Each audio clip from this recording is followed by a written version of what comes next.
Hello, hello, hello, everyone. This is Kelly McLoud-Schingen with Stories of Inclusion from KMS Intercultural Consulting.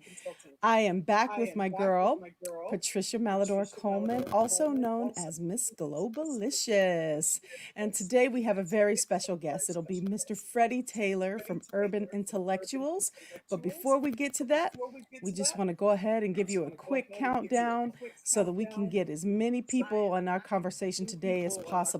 Stand by.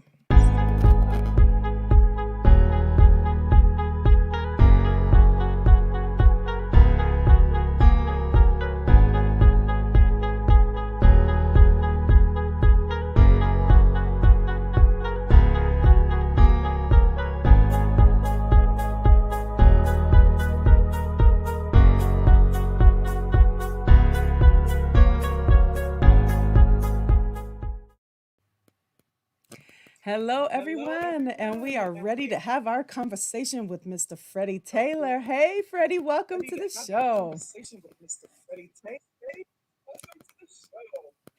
We're so happy to have you here. Listen, I just want to say a very special thank you for all of the work that you are doing with urban intellectuals. Some of the people who may be here, maybe folks who have seen your posts on Facebook or the things that go by that talk about the Black History Month cards, so that the flashcards, so that people can learn a little bit about our history. You know, and I know it's Black History Month. We're really excited to make sure that people know more about us than just Martin Luther King and Rosa Parks, right? So, why don't you, Patricia, first tell us, before we even get into the formal conversation with you, Freddie, Patricia, tell us how we have come to know Mr. Freddie Taylor, and then we'll get into it. Yes, absolutely. And it's actually going to be a surprise to Freddie because I just admired his work so much that in my global diversity work with my international students and our international multicultural staff and expats, to talk about the US history is not enough to say Americans are great and they're go-getters and they're confident. There are so many layers to this culture. And in 2020, I just happened to really push your work so much because I've been a big fan for a long time, but push your work to have a better understanding. And flashcards are wonderful because for a multicultural and international audience, Freddie, that does not necessarily have English as a first language, they're just amazing. And it's really great. I mean, the name Urban Intellectual is very, very famous for Yens, right? Because we're kind of heady. But how I came to truly also realize that we need to promote you more because you are an addition to our work. You look better, you complete our work, and we're here to tell the world about you. We don't want to keep you as a secret, but you're not the only secret. My connection with Freddie is, and it was really an incredible surprise and hazard. There's a duo called Freddie and Crystal. Crystal Taylor is my health coach, the beautiful wife of Freddie Taylor of Fitness is Not a Game, Black Fitness Revolution 2020. Just give me a purpose when none of us did have a purpose to support Black-owned businesses like I have been supporting yours, Freddie, and to help, the not only Black population, but the world realize that getting healthy is really important in the population and this demographics of Black Americans being really a target of this horrible virus. Although that's not the only target, but for me, it was one way to make a difference. And so we are just going to pay it forward and to thank you and Crystal. So today we have you on the platform so you can tell us on how we can do better using you and how we can. So we're here to discover more, which I'm sure we can discover more about you, Freddie.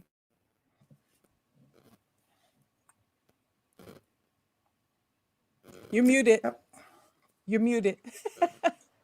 Oh, wow. That would be a problem, right? But yeah, no, I appreciate y'all having me on the platform and having me join the discussion. I'm looking forward to it, but I love that, you're supporting the household, right? You come together with our work and with my wife's work, right? Both of which are very important.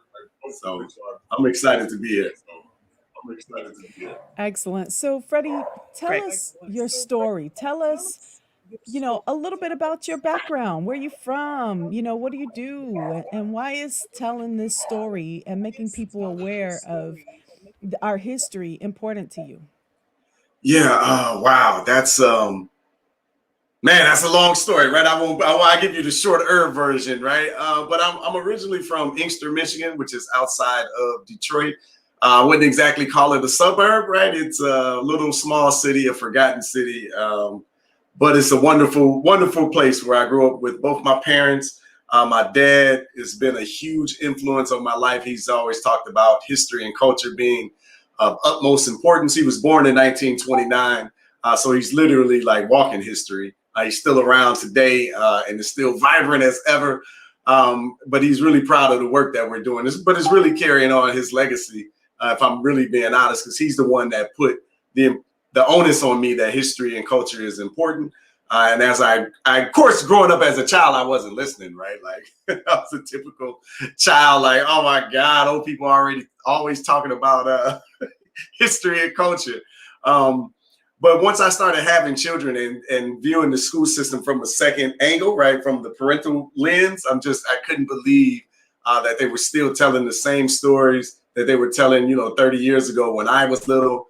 They're still including the same lies in the curriculum, and they're still talking about the same 8 to 12 people every Black History Month and every year, and and only starting our history with slavery and all of those things. Like, I just know that are supremely detrimental to our children's self-confidence, self-esteem, which is really the building blocks of success. So, if you're gonna destroy someone's self-confidence and self-esteem, then you're not really preparing them for success in life. So instead of wondering and waiting for someone to come and do this for us, we decided to step in and do it for ourselves. Listen, I know that that's the way we got to do it, right? I mean, it gets to a place where we're like, you know what, I'm not seeing this. So we have to create for ourselves the future that we want to see, right? We have to finally say, you know what, enough. If it doesn't exist, then we need to create it. We need to build it. That is the true spirit of the entrepreneur, right? Yes. Yeah. If it is to be, it's up to me. That's like an internal mantra that my mom actually put on me. So, don't look for people to come and save you. You have to save yourselves. Right. And we've been hearing, for the last several years and whatnot, that the people we're waiting for is us, right? And so if we want to see some change, then we got to be the ones to begin to make that change. I wish I'd known the conversation was going to go this way. I wouldn't have changed my shirt. I literally had a shirt on that says, we're the ones that we've been waiting for. I was literally wearing it. Look, go change. We'll wait. No, Intermission. I love it. Yeah, for sure. Listen, because I'll tell you, one of the things that frustrated me with my kids when they went to a private Catholic school here in town. And the thing that I was frustrated by was that I felt like I needed to supplement their education too. I was like, why is it that and they didn't even celebrate Black History Month. They didn't even celebrate, any of the other holidays or, Hispanic heritage, none of this. But, they learned about Johnny Appleseed. They spent a full semester on the Holocaust, but they didn't talk at all. Really, until I think they were in the 8th grade before they even had a class that talked a little bit about here in Tulsa, as you may be aware of, the race massacre. Yes. Right. And so our kids were growing up, not just our kids of color growing up with not believing that they have so much to contribute to society, but the white kids and the other kids in the classrooms that were not of African American ancestry didn't get an opportunity to realize the contributions that we've made and to get a different story about who we are, right? What Chimamanda Adichie talks about, the danger of a single story, right? What happens to a people when we reduce them to this singular story, right? And so what I love about what you're doing is saying, you know what, forget that. Here's these flashcards. Let me tell you a little something about the people, So that's what I love about them. I mean, you're hitting a very important point, because obviously I made the Black History flashcards and all the work that we do to educate young Black children globally about our history and our culture. But the positive side effect is everyone else gets to learn about us as well. I've been beating this drum that Black history is world history, and Black history is important because, like you talked about, the disconnect with the other races, understanding our history and our culture and seeing value in us. So if you like you said, if you reduce people to a single story, which the single story is you're nothing but enslaved people, and y'all have done a great thing getting to this point. But I also say slavery isn't Black history. Slavery has interrupted Black history. And if you go beyond the chasm of slavery and start to really appreciate the global contributions of the African people to humanity, that's the key. And then when we encounter the rest of these people on this planet, they have a different type of love, honor, and respect for us because they know our real history and our culture. John Hibbert Clark, who's one of my distant mentors, right? At least in my mind, but I've listened and read everything that he's done. But he talks about the global African people being written out of the respectable commentary of history. And that's what we're literally witnessing over the last couple of hundred years, particularly here in the United States. We've been written out of the respectable commentary of history. And this is a tragedy. This is dangerous for us, as we can see on the global scale. And it's something that really needs to be taken seriously, not only inside of our community, but inside America's community, if they're serious about these words that they wrote down on that paper that they call the Constitution and the Declaration of Independence. So if they're serious, now if they're not, then I guess play ball as usual. But I guess we gotta hope and believe that they're serious, right? Yeah. Oh, absolutely. You know, we got a great comment here. The brilliant Crystal Taylor has said slavery is interrupted Black history, and that it definitely is. You know, I was thinking about, excuse me. Hey, Crystal, welcome. I was thinking about how African American history, particularly here in Tulsa, right? I'm going to bring it back to Tulsa only because of the fact that this is the year of the centennial of. So it's been 100 years since Black Wall Street was completely burned to the ground. And when you think about the fact that there were over 300 businesses in a 35 square block, 35 square miles in Tulsa, that the wealth, generational wealth that could have been passed on, the contributions that that community could have made, not just to Tulsa, but to the rest of the world. There were doctors, there were lawyers, there were entertainers, there were people who owned their own laundromats, the restaurants, the theaters, all of the people who were there, they owned these properties, and they were the ones who were instrumental in giving a message to the kids growing up to be able to see that you truly could be anything, because they had all of those examples right there in the community, from the washerwomen and the porters to lawyers, to doctors, to people who were making significant contributions. And when you think about that interrupted world history, not just Black history, right, but that world history was interrupted because of hate. And because, you know, there's this really fantastic quote from George Simmel. He's a German sociologist who says, we view the stranger with hate because of the unpredictability of their behavior, right? So if we don't know them, we don't trust them. If we don't trust them, then we fear them. If we had given people an opportunity to learn a little bit more about these people and what they were doing and what they were creating and the benefit of it, then the contributions would have been endless. But it didn't help the narrative. It didn't feed the narrative.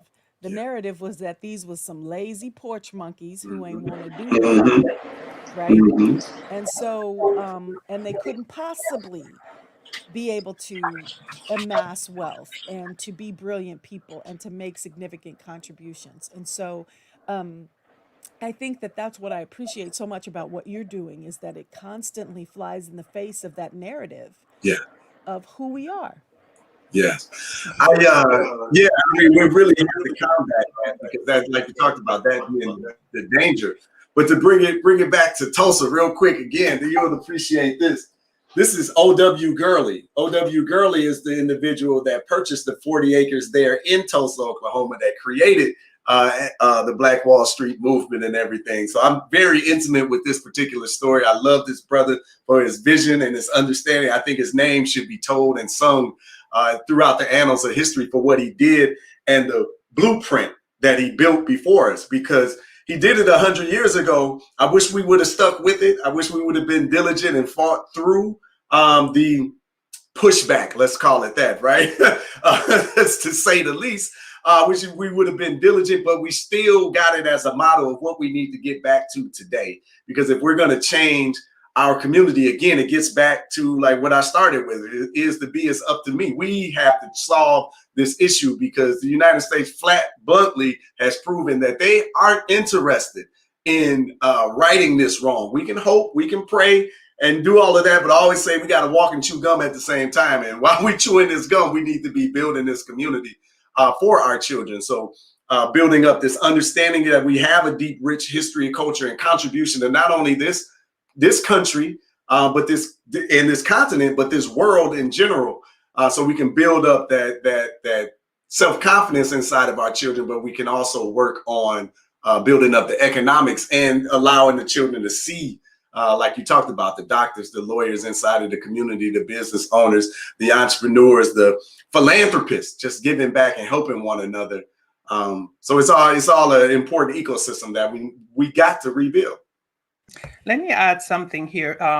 Kelly, I mean, you and I were talking about that yesterday, of how Black history is really world history. And I think one of the reasons why we're talking here today, Freddie, is Kelly and I are co-author of a tool called Culture Detective African American. And when we worked on that, you know, I'm a woman of color. She's a woman of color. She's African American, but I'm European American with the European, African, and Caribbean descent. And I brought a perspective that really more informs a lot of Americans who have not traveled. And Kelly has traveled, so she knows that the world is looking at the USA from a different lens. What you said is we need to teach our community. And I appreciate you, Freddie, saying, you know, America is not interested in, but the world is. And the United States, in spite of everything that's happened 50 years ago, 25 years ago, 4 years ago, or just a few months ago, is still a country that's admired, looked up to, regardless of what's happening. So we can lead by example, and the world is watching. So when it's watching, guess what? At some point, some influencers in the United States would say, well, maybe we should put this on a platform. But maybe that locally, but globally, there's so much to be done. And services like yours and Store of Inclusion and all this network that we're with, yeah, it starts with us, but it doesn't end with us. Yes. I think you're right about the rest of the world. They definitely have a different outlook than the United States. Let me put it that way, right? And I think that's encouraging. But it's interesting because I was listening to Brother Malcolm X yesterday. I watched the Judas and the Black Messiah movie, and inside of the movie they were quoting Malcolm X from The Ballad or the Bullet. And I pulled up his speech and I'm listening to it again, and I'm listening to him talk about we need to take our cases to the world court. We need to go to the people of the planet because they are seeing things differently than the institution of the United States. So I found that remarkable, and just the timing of that, and then your comment about the world. And it's true. If you as soon as you travel, you understand that the world sees the things very differently than the United States, and it's weird to travel somewhere else and to find comfort in your skin rather than in your own country, right? That's supposed to be the land of the free and the home of the brave. I always say great words, but be better if you live up to it. Listen, you know, I have to say, I remember when I was traveling for the first time, a lot of my family, because, you know, a lot of times folks of color, and particularly African Americans, don't travel outside of the country, and certainly not to Europe. They may go to the islands, to the Caribbean, etc., but or Mexico, but rarely will they go abroad. And that's a blanketed statement, but in my experience, that was more true than not true. Yes. And so what I found was that a lot of people were like, "Oh my God, they don't like us here. What you gonna do? What you gonna go way over there for? 'Cause they don't like us here."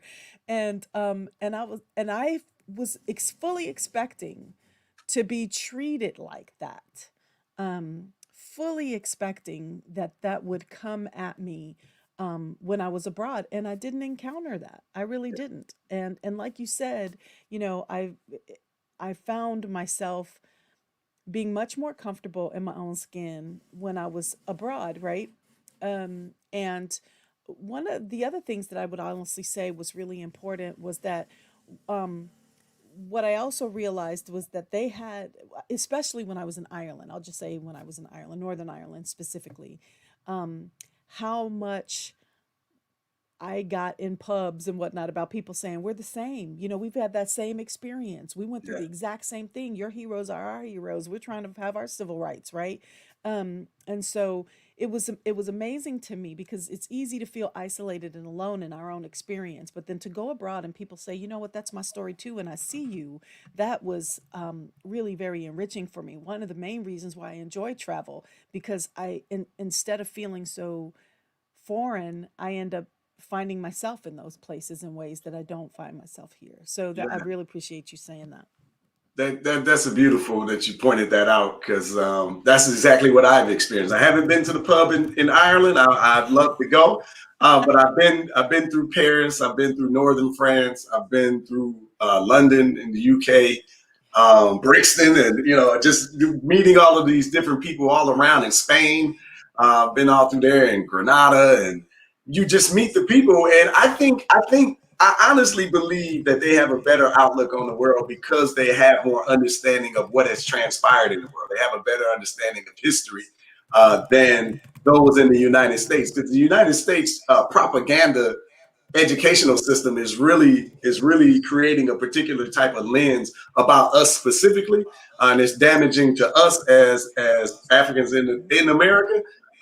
But also, it's just damaging to Americans in their psyche and their understanding and their perspective of how they feel about us, and it's really stoking a lot of these fights and this animosity amongst us inside of the country when we all got the same goals, right? We just want to live and be happy. Like that's literally it.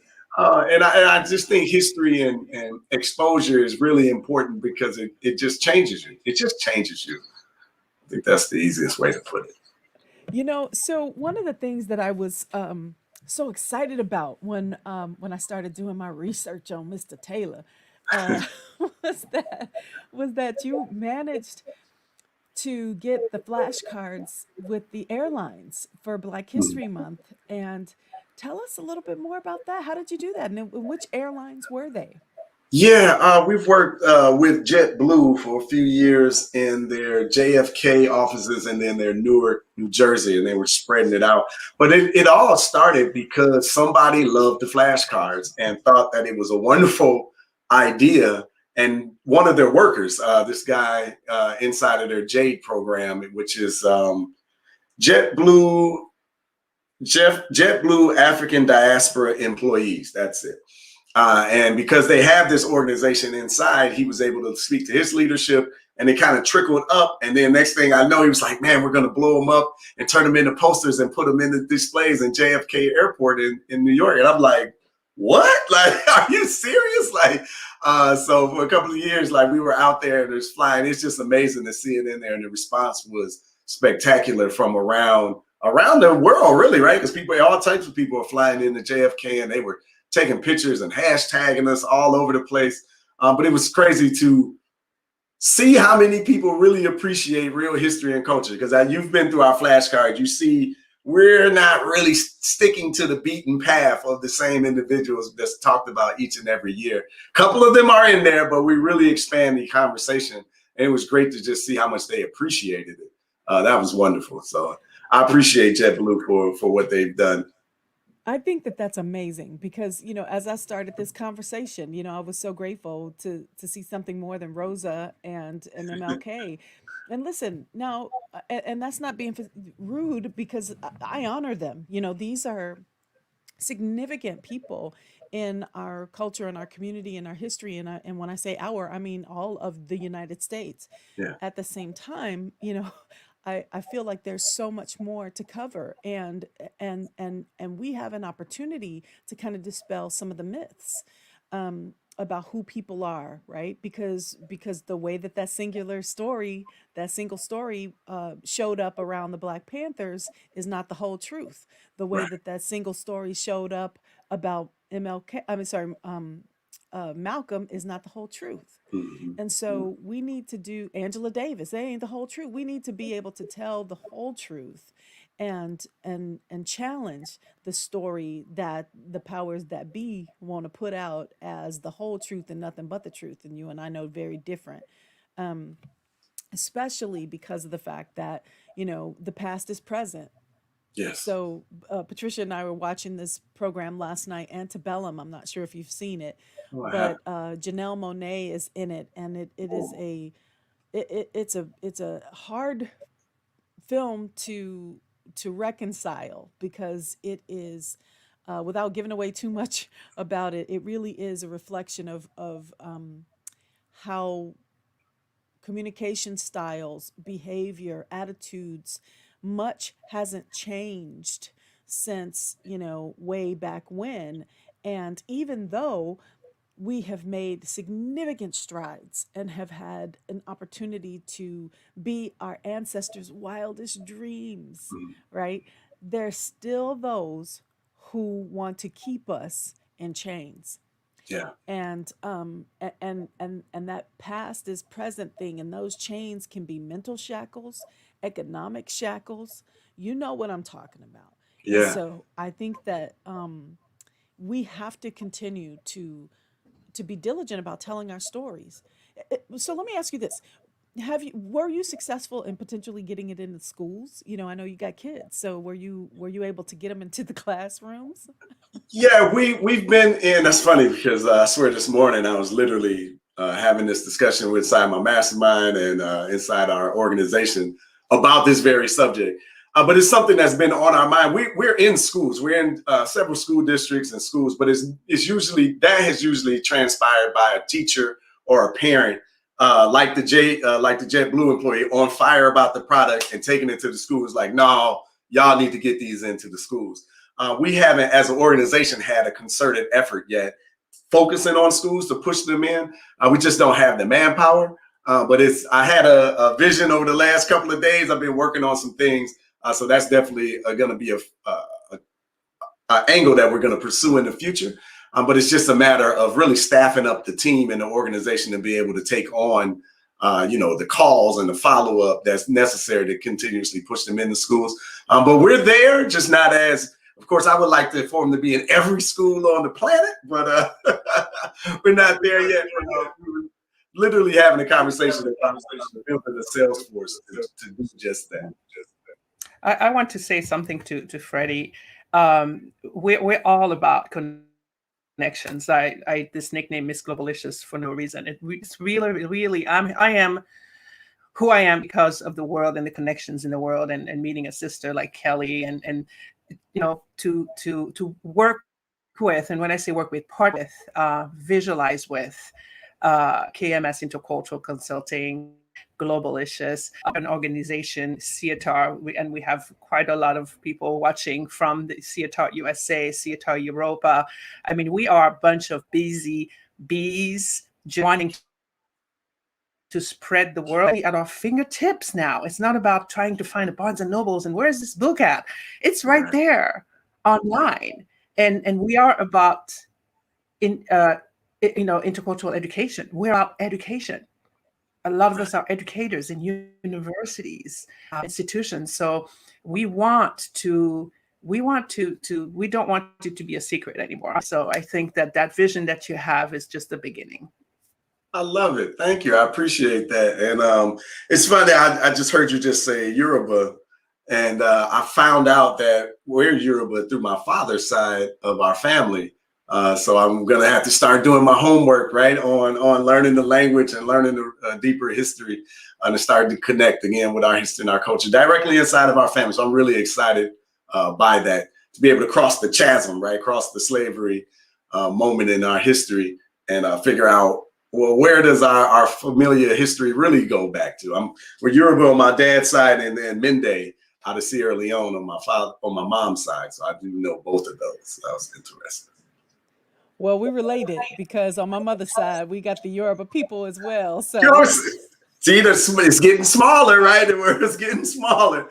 That's now, exciting. Yeah. yeah, it's funny because we were planning to do a homecoming kind of tour. So we were going to go back to West Africa and do some searching and find out, do as much as I can find out about exactly where my people are from, which village, etc. Um, from my mom's side, it's mostly Yoruba. Yeah. So, and then we'll do a little Darn bit on my dad's COVID. side. COVID Yeah. has messed up everything, right? Yeah, messed up all the things. All the Um, things. so Crystal said the schools need this information so the same people and events aren't discussed over and over again. Expansion is needed. That is for sure, Yeah. right? And what it does is not only it expands the pool of who it is that we're talking about. It expands the world views of our children and what we are all capable of. Yeah. And as I said this before, what the non-black people believe we are capable of is as important as what the young black children believe we are capable of. Yes. So it's going to be instrumental in how we move forward, and I'm excited. I believe that the time is now, and so many people like yourself are picking up that mantle and asserting that this is the work that must be done. Yeah, and I'll just beat that drum a little bit harder, right? If we like inside of the organization, this is what we talk about, right? We talk about we're doing important work because this is very important to the future of the world, and we're literally changing the world one child at a time. So, like they say, if you want to change the world 100, 200 years from now, educate the children, right? I love, honor, and respect the people that are working with the adults and turning them around and changing their minds. But like, that's why our organization pivoted and was like, we're going to engage the children.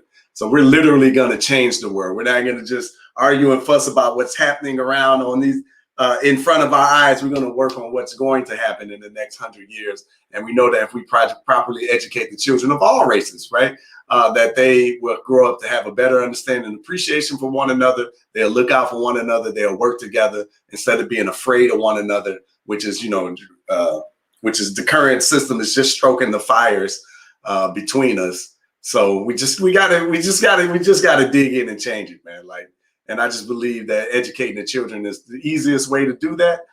So hopefully 100 years from now, they won't be looking back on us like we're looking back on Tulsa and saying, oh, I wish that would have happened. Hopefully we actually do this. And 100 years from now, they say, man, I'm sure glad that movement happened in 2021.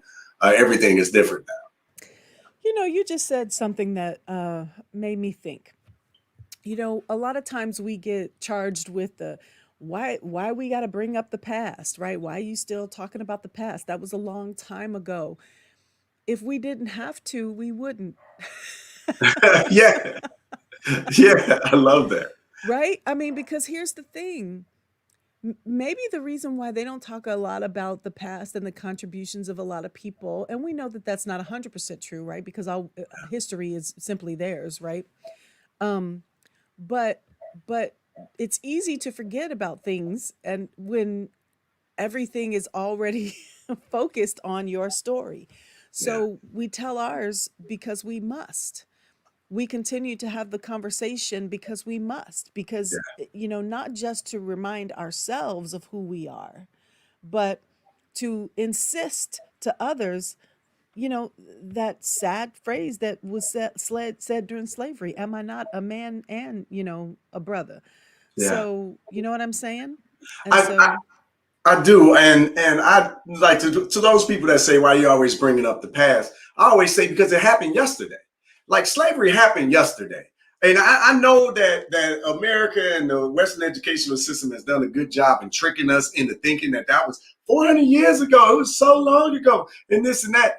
But if you truncate history off the truth. If you truncate that, then 400 years ago sounds like a long time ago. But like in our volume 4 of our Black History flashcards before 1492, it starts 35,000 years ago and it comes up to today. So if we stop truncating history and acting like only the last 2,000 years matters or the last 400 years matters, and go back and understand a real timeline, because people have been on this planet doing wonderful things long before 35,000 years ago. So if you start to have a true concept of what the timeline of history looked like, 400 years ago was last night. This just happened.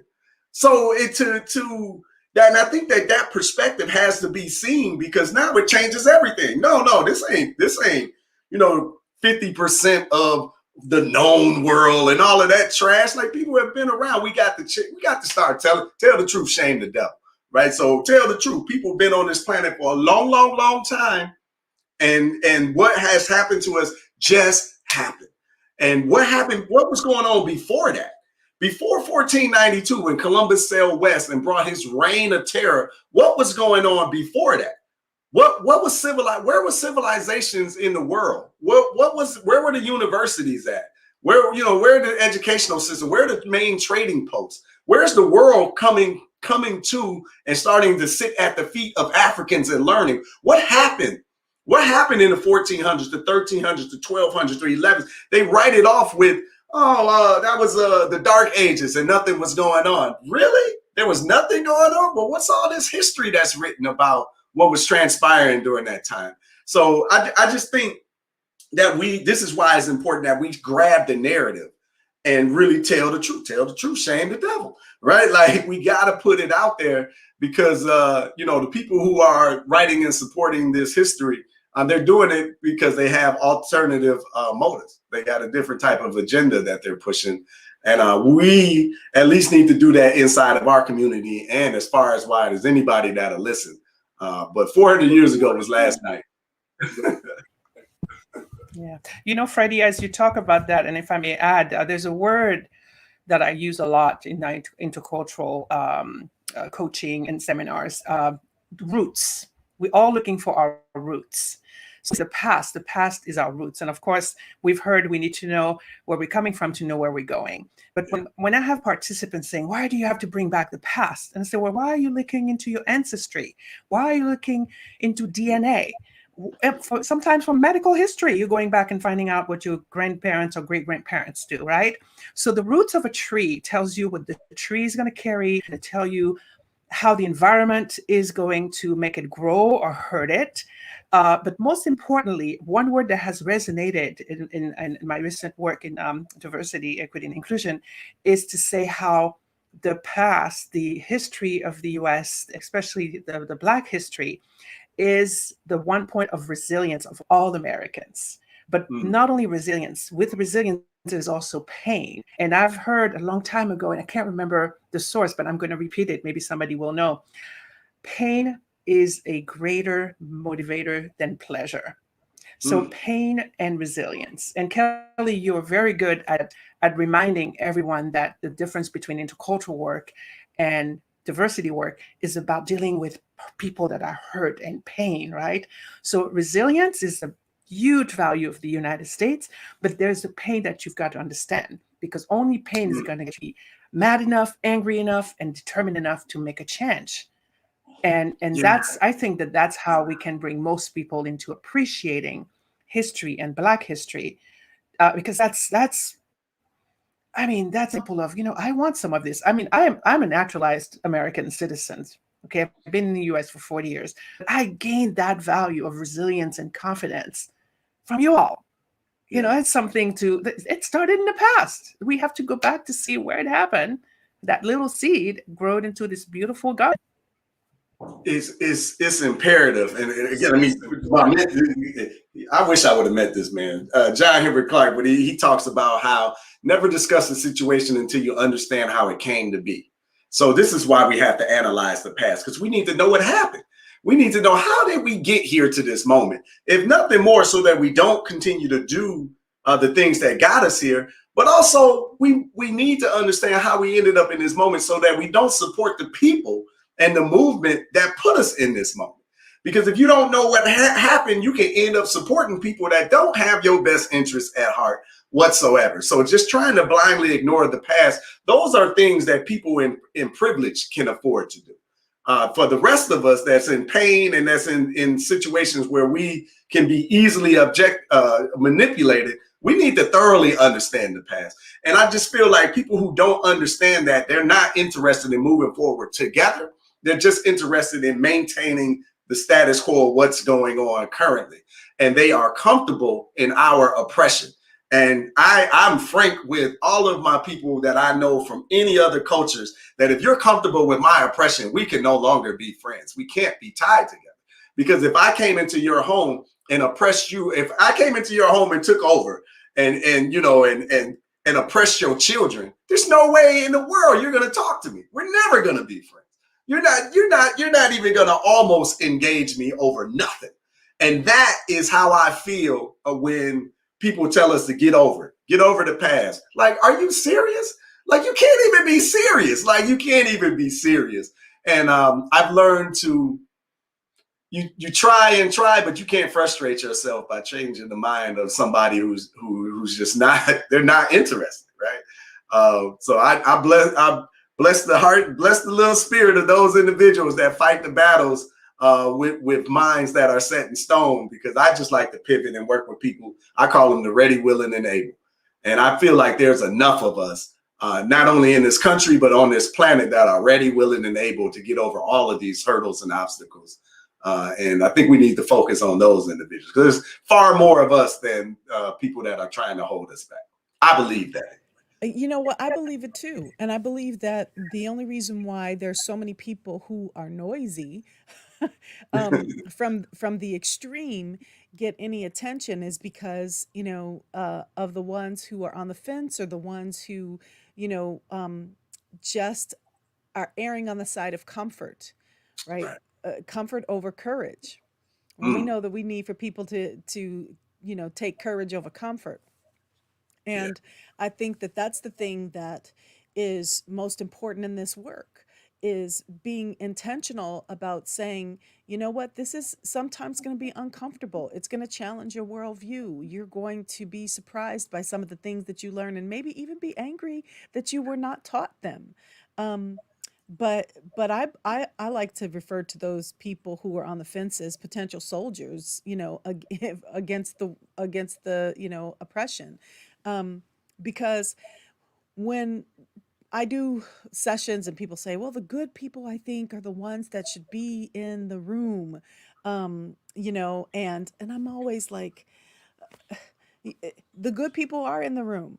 And then they're like, but what about the ones that really need to be, the ones that must be in the room? I'm not worried about them. There Right. was a mentor who once told me, I was just like, well, aren't we really, if we're not getting those people in the room, aren't we really just preaching to the choir? She goes, you know what? I need the choir to sing out louder and stronger, Yeah. And so she was just like, you can't just assume that, some people in the choir just be back there whispering. Yeah. Yeah. I mean, you gotta get with the ready, willing, and able, man. If this is all we got, this is what we got, and we got to move forward with them. But they just got to infect the next generation, because we multiply that way, Yeah. by impacting the children. And the children, once they got that goodness in their heart and their spirit, they're gonna go out and spread it, right? And that's what we see with the young people today. Speaking about that, and the multiculturalism of this movement of young people, 17 to 24-year-olds think vastly different from 47 to 54-year-olds, right? Like, on this planet, in this country. And I think it's a wonderful thing. But they seem to have a loving spirit in their heart, and I love them for it, right? I can't wait to support them more. Yeah. No, I hear you. So listen, we got a great comment from Mora. Mora, welcome, Mora. I want to put this up and see if I can show that. So she says, I think it's very important what we're doing. However, sometimes I feel the Italian context can be different from the US, even though we have more and more second generations, also with African background, that are looking for more recognition. I cannot imagine to bring your African American Roots CD in our context. honestly.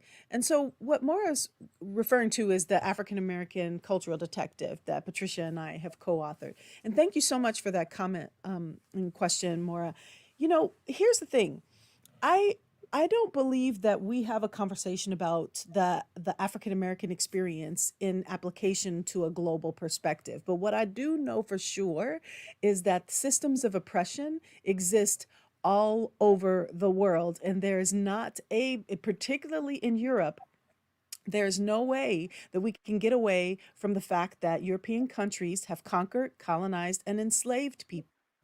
And as a result of that conquering, colonizing, and enslaving, there are the people who were on the receiving end of that who may now especially be migrating because they have citizenship, because they have been conquered or colonized or enslaved, right?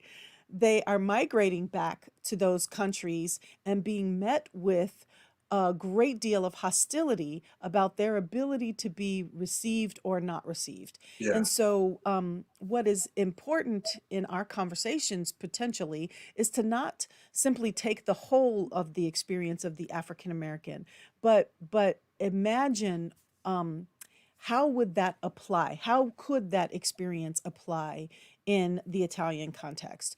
And in what ways would people need to see themselves represented in the European context? So, where are the majority of those African people living? Are they living in lower income communities? Have they been relegated to those lower income communities because of certain laws? That's still a system of supremacy that is enacted in places all over the world. And so, okay, so Maura says that she understands that too. And I think that that's the piece that is so valuable about us realizing that, what the system that exists is the system that was spread literally throughout the world because of these experiences. And Yeah. so, what we're dealing with, what all of our countries are dealing with, are the residual effects of that. And we've Yeah. never really learned quite how to navigate it. You're gonna say That- something, Freddie? yeah, I mean that is all. Everything that you're saying is true. And when those Africans move back into Italy, they are being ostracized to the perimeters of the society. Their immigration numbers is being purposely held down and low so that they don't get over their black quotas. It's the same thing that's transpiring here in the United States when people of African descent try to move into the country. The numbers are kept down, but they're allowing Europeans to flood in to keep the white status of the country and the wealth that has been built by Italy, France, Germany, European Union, the United States. All of this is built on the back of Africa, and they're still feeding off of those connections that they have, those colonies that they built up, and those people that they put in place. So they're still benefiting to this day from all of that. And none of that's going to truly reverse until the reparations are paid, until the assets and the resources are returned. That goes for every country in Europe and the United States that have colonized the world. And everybody needs to pay up. If you're serious about making a change, this is the only way. If we're gonna run a world based off currency and money, then you're gonna have to right the wrongs that you've done to people, and not only right the wrongs, and give back the empire that you built off of their backs. So like until if a friend or ally doesn't have that viewpoint, I just don't understand how we can like really connect, because then you don't want us to be whole as a people. As Malcolm X said, don't tell me a knife is in my back 9 inches and you pull it out to 6. Don't tell me that you've done me a favor. There's still a knife in my back. You haven't removed the knife. You haven't repaired the damage that you've done to the people. And that's frankly what we need. That's the only, and we need your foot off our neck. Like, I mean, I don't understand how that is not overtly seen by everyone. But again, I just believe that everybody doesn't have the end goal in mind of true reparations and equality on the globe in mind. And a lot of people are comfortable with their positions in white supremacy and too comfortable in order to really demand a change, even though they know it's the right thing to do. Absolutely. I think that there's a fear of what's on the other side of that. There's this fear that if we let go a little bit, then suddenly their foot is going to be on my neck, and we can't have that, right? Yeah, Um, that's the fear. But it's weird when you're talking to the Black people and Africans in the diaspora. Nobody is even looking for revenge. They're just looking for equality. That's why I love being Black. I love being an Me too. African person, because they're just looking for equality.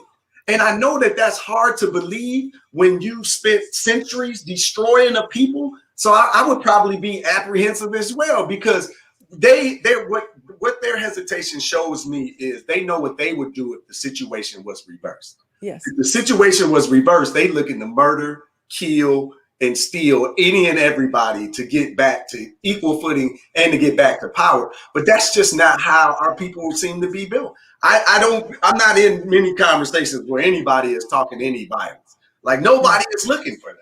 I think if violently, we would be wiped out. Like, come on, like, we don't have control to the nukes, like in the bombs. Like, people are just literally looking to not be starving in the street.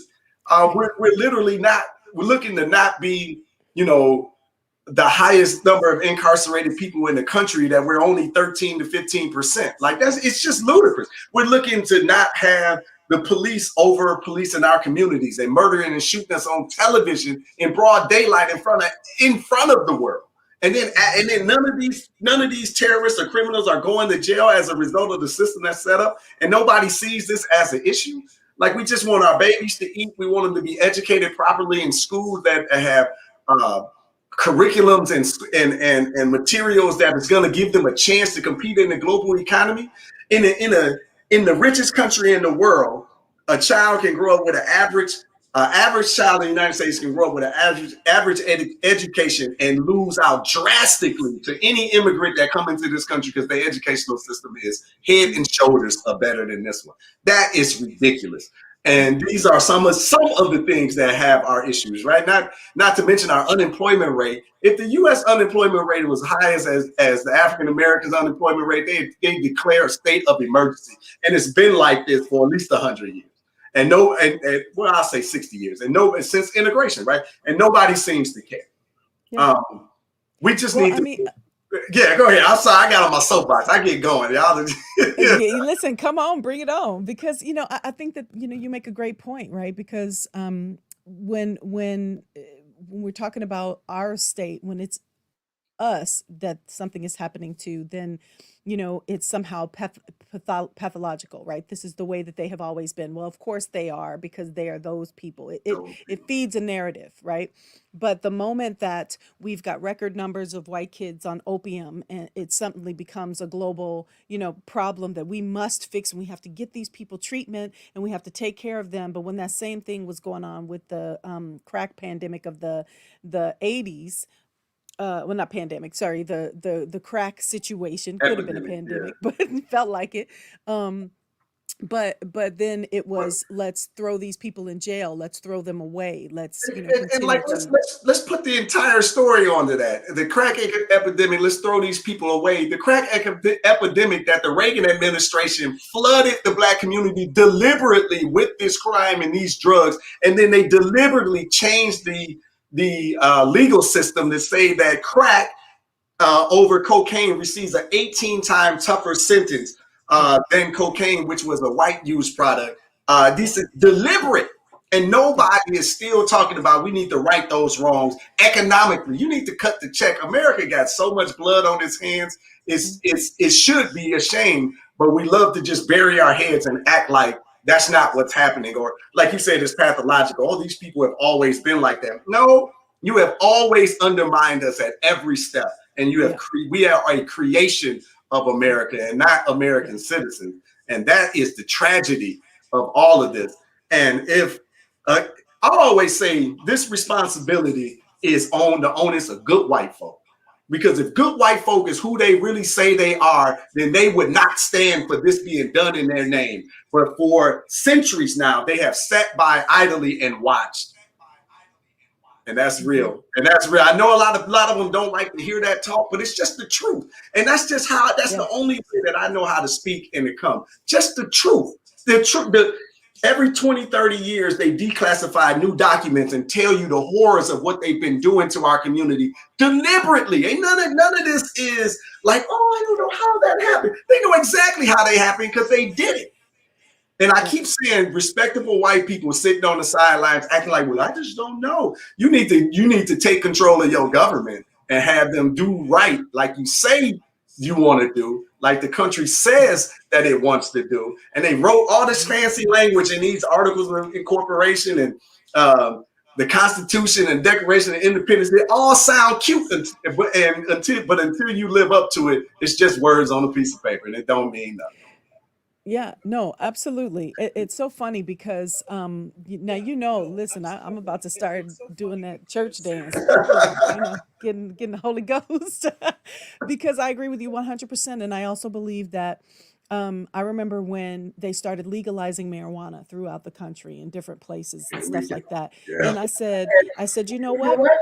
If the country really wanted to do right, then they would release all of those people who were thrown in prison, who look, black and brown and white folks who might have been caught with, a joint or two. Mhm. Um, and threw them in prison. They would release everybody, right? They would expunge their record, and then if they were really good, all of these contracts that they're giving out to people to start up these little dispensaries and whatnot, they would start with them first Yep. and say, we will give you, X amount of dollars to start your dispensary, because clearly these are business people, right?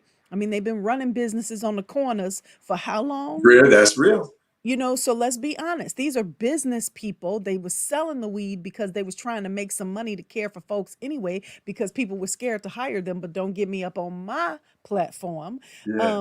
But what's true is that if they really wanted to begin to right the wrongs of that whole thing, then we would not see the ones who are getting big, fat, rich, and wealthy off of weed right now don't look like us, At right? I all. mean, so let's get real with it. And look, I got a personal gripe in this system because no, I didn't go to jail for marijuana, right? I am on a team of black people here in the Chicagoland area. We put up $90,000 for our run to open a dispensary here in the state of Illinois, and they came down with the decisions. Our packet was impeccable. We got the minority extensions, exemptions that they were giving out. You're supposed to get a little bonus for being black and wanting to be in this space. 75 licenses issued, all white men got them. Every single one of them. It's the same thing that they do at every single level, man. This is just one more step in undermining our future. They know millionaires and billionaires are going to be created out of this industry, Hmm. and they're Hmm. creating more legal loopholes and decisions by white men. Let's just call it what it. Not even a white woman got a dispensary, right? Like this is amazing. Hmm. They're doing the same thing that they've always done. Yeah. Um, and like we're suing and going through the court and the rigmarole and all of that. But honestly, I don't got my hopes up. Like we Of gonna keep course. fighting and doing what we're doing, but it's just another industry, same old thing that they've always been doing. And like I said, Absolutely. this is only gonna change when good white folks decide that they done had enough. Good white folks. Yep.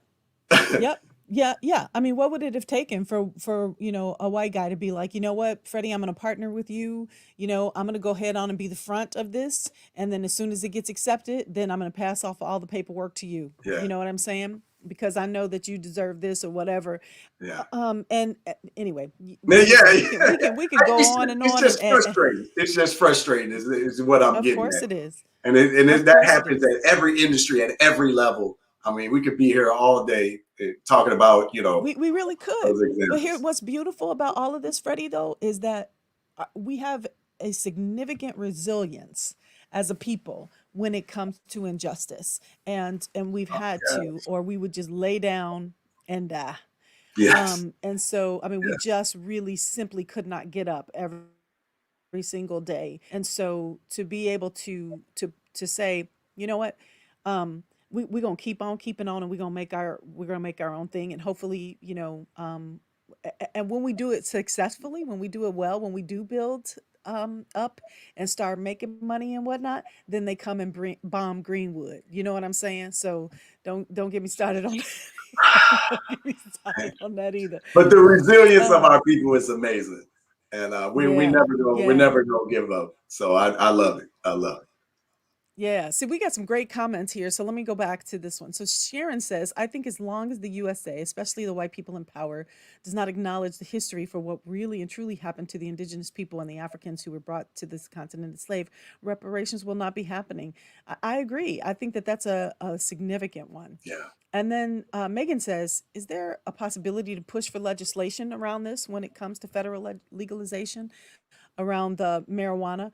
You know, I think that there's always that possibility. The challenge becomes, for those who do push, is the system rigged? I mean, let's just take a look at what happened when people stormed the Capitol. It was very clear, Come on, man. very, very, very clear. Even the people who were targeted in the actual chamber still voted against that. Yeah. So for me, I think that this is demonstrative of when people hold certain levels of power, they will continue to hold that power, even when they know it's right. So it's, sorry, even when they know it's wrong. And so, to ask for people to do this is is crazy. Yeah. We lost Patricia. She said, When Patricia said, when she thanks. said is the legislation is possible when good white people decide to make it possible. Like, Yeah. this is white people's issue. Racism is white people's issue to change. You are the ones that are in control of this. We've been fighting since we got here. We've been fighting before we were put in change. You got to join the fight. Get off the sidelines and stop acting like you don't got no responsibility. Your silence is complicity. Yeah, yeah.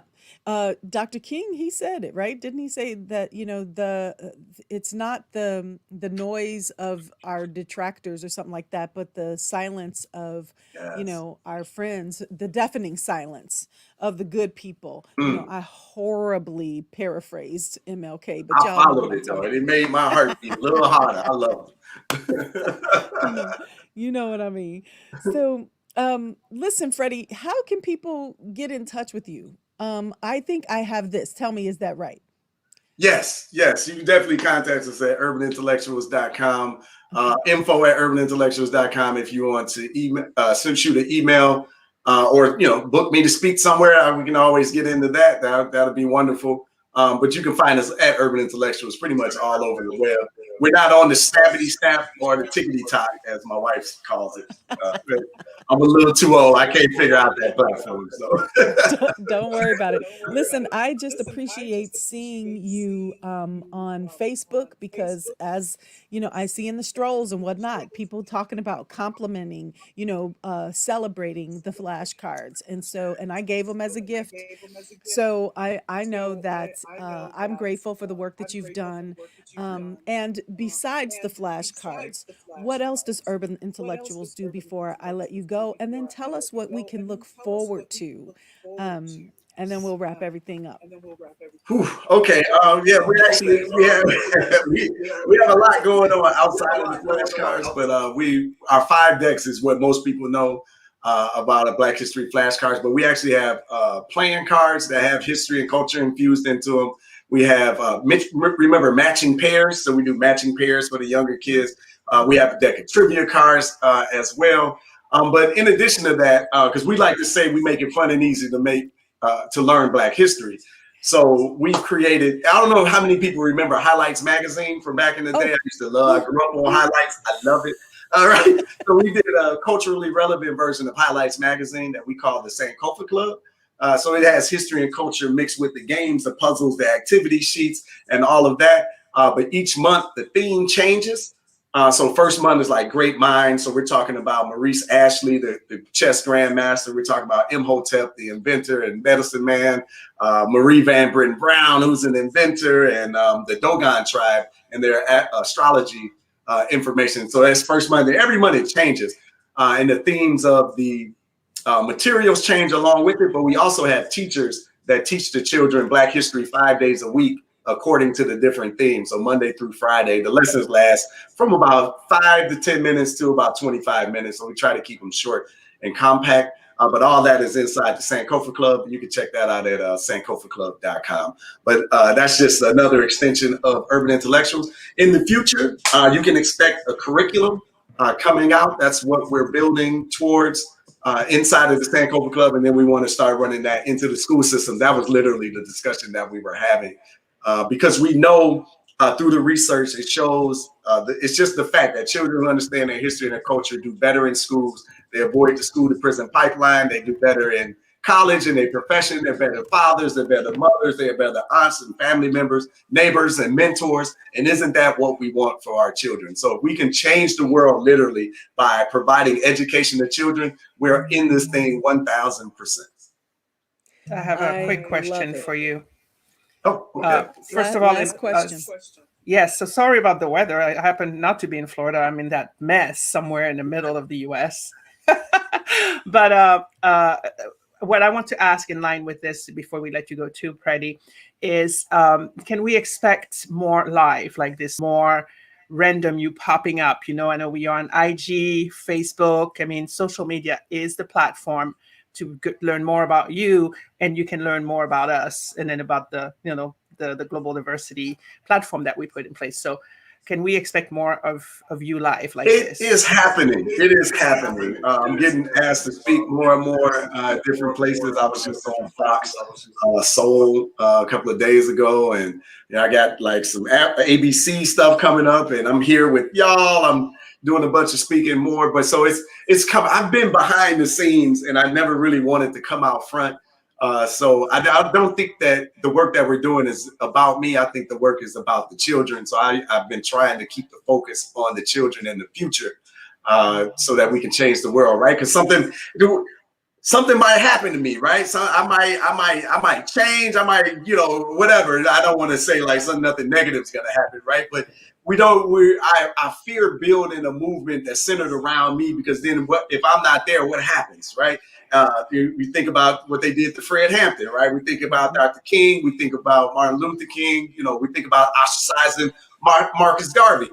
So really having a somebody that could be subject to, you know, whatever manipulation that is done, it worries me. So I think that the work that we're doing is the most important. So that's what I always try to hold high and to make sure that there's other people being involved in the discussions and the platform, so that it just becomes bigger than one person, because it's really about our future 100 years, 200 years from now that we're working on.